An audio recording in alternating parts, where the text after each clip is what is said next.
Pemirsa Khazanah, beralih ke permasalahan lain. Durasi khutbah Jumat seringkali memunculkan tanya di sebagian masyarakat.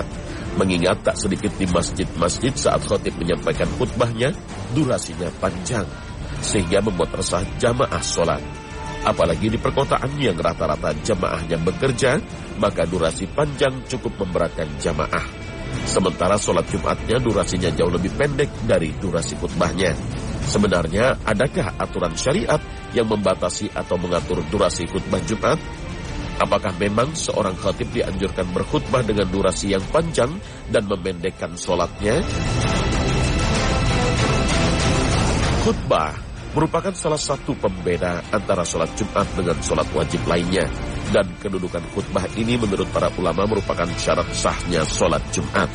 Namun yang sering menjadi persoalan di tengah praktik khutbah Jumat dan mengakibatkan munculnya keluhan dari jamaah sholat adalah panjangnya durasi khutbah.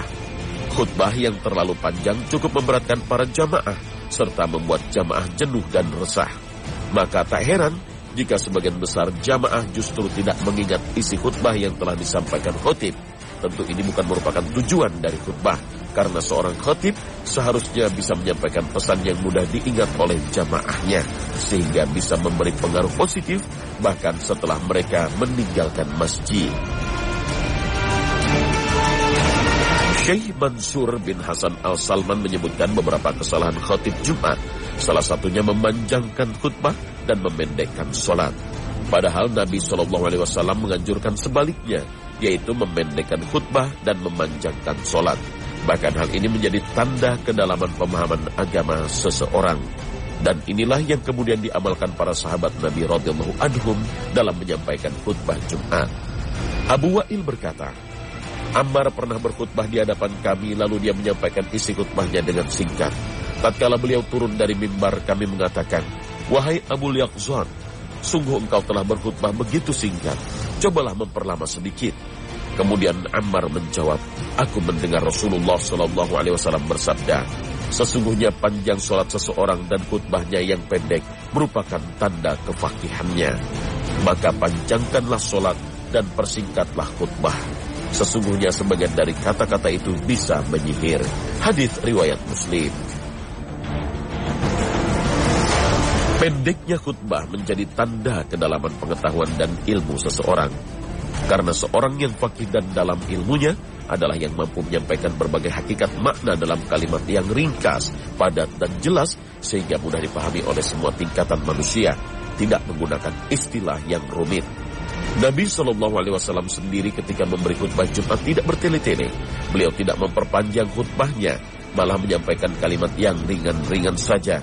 Hal ini sebagaimana disebutkan dalam hadis dari Jabir bin Samurah, ia berkata, Rasulullah SAW tidak memanjangkan khutbah di hari Jumat, akan tetapi khutbah beliau hanyalah kalimat-kalimat yang pendek saja. Hadis riwayat Abu Daud. Pendek dalam hadis ini bukan berarti pendek yang tidak bermakna apa-apa. Seakan khatib tidak menyampaikan hal yang berarti pada jamaah, saking pendeknya khutbah. Kadar pendek dalam khutbah yang dianjurkan Nabi adalah khutbah yang tidak terlalu panjang dan memberatkan jamaah, namun juga tidak terlalu pendek. Dalam satu riwayat disebutkan bahwa khutbah Nabi durasinya pertengahan antara panjang dan pendek. Begitu pula sholatnya. Jabir bin Samurah berkata, "Aku sholat bersama Nabi SAW. Sholat beliau durasinya sedang dan khutbah beliau juga sedang." Hadis riwayat Muslim. Dengan demikian, Nabi SAW menganjurkan untuk memperpendek khutbah Jumat dan di sisi lain juga mengandung anjuran untuk memperpanjang sholat Jumat. Sebagaimana disebutkan dalam kutipan sabda Nabi SAW yang berbunyi, "Maka panjangkanlah sholat dan pendekkanlah khutbah." Akan tetapi muncul pertanyaan, berapa sebenarnya kadar panjang pendeknya khutbah Jumat beserta sholatnya? Seberapa lama durasi khutbah yang dianggap terlalu panjang? Dan berapa lama yang dianggap cukup?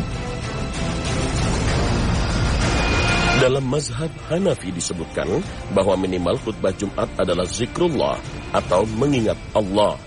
Pendapat ini didasari oleh firman Allah Azza wa Jalla dalam surat Al-Jumu'ah ayat 9. "Hai orang-orang yang beriman, apabila diseru untuk menunaikan sholat Jumat, maka bersegeralah kamu kepada mengingat Allah dan tinggalkanlah jual beli. Yang demikian itu lebih baik bagimu jika kamu mengetahui. Dengan demikian, dalam pandangan mazhab ini, apa saja yang dibaca khotib di atas mimbar asalkan termasuk zikrullah, maka hukumnya sah.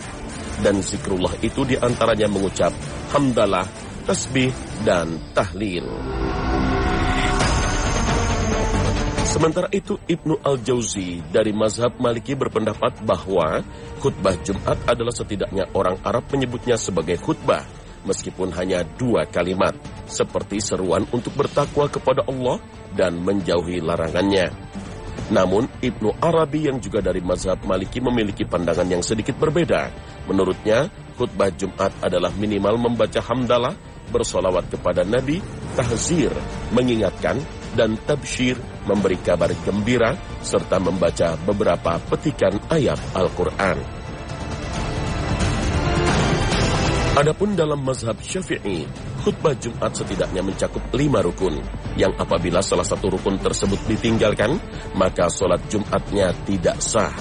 5 rukun tersebut adalah membaca hamdalah, bersalawat kepada Nabi, berwasiat agar bertakwa kepada Allah, membaca petikan ayat Al-Quran, serta memohon ampun dan mendoakan orang-orang mukmin. Ulasan mengenai rukun-rukun khutbah Jumat tersebut sebenarnya belum menjelaskan secara gamblang tentang kadar panjang pendeknya khutbah Jumat. Soal berapa lama durasi khutbah Jumat yang ideal masih menjadi pertanyaan. Sebab jika hanya berpatok pada rukun-rukun khutbah Jumat yang telah disebutkan, seorang khatib bisa saja hanya mengucapkan hamdalah dan sholawat secara singkat, memberi khutbah 2 hingga 3 kalimat, serta hanya membaca 1 atau 2 ayat dari Al-Quran. Tentu ini bukanlah maksud dari khutbah pendek dalam sabda Nabi SAW. Dalam hal ini, beberapa ulama berpendapat bahwa kadar khutbah Jumat dikaitkan dengan kadar sholatnya. Menurut pendapat ini, maksud dari persingkatlah khutbah adalah khutbah Jumat sebaiknya lebih singkat dari sholat Jumatnya. Dan maksud dari perpanjanglah sholat adalah sholat Jumat seharusnya lebih lama dari khutbahnya. Ulama kontemporer ada yang mencoba menghitung durasi ideal sholat Jumat, yaitu dengan membaca surat Al-Jumu'ah dan Al-Munafiqun, atau surat Al-A'la dan Al-Ghasyiyah, serta membacanya dengan tartil. Meskipun bukan kewajiban bagi imam untuk membaca surat-surat tersebut. Dari Ubaidillah bin Abi Rafi, dia berkata, Abu Hurairah mengimami kami pada sholat Jumat, lalu dia membaca surat Al-Jumu'ah pada rakaat pertama dan membaca Iza ja'akal munafiqun pada rakaat terakhir. Seusai sholat aku menemui Abu Hurairah dan berkata kepadanya, sesungguhnya Anda membaca surat sebagaimana yang dibaca Ali bin Abi Thalib di Kufah. Abu Hurairah menjawab, aku mendengar Rasulullah SAW membaca kedua surat tersebut pada sholat Jumat. Hadis riwayat Abu Dawud.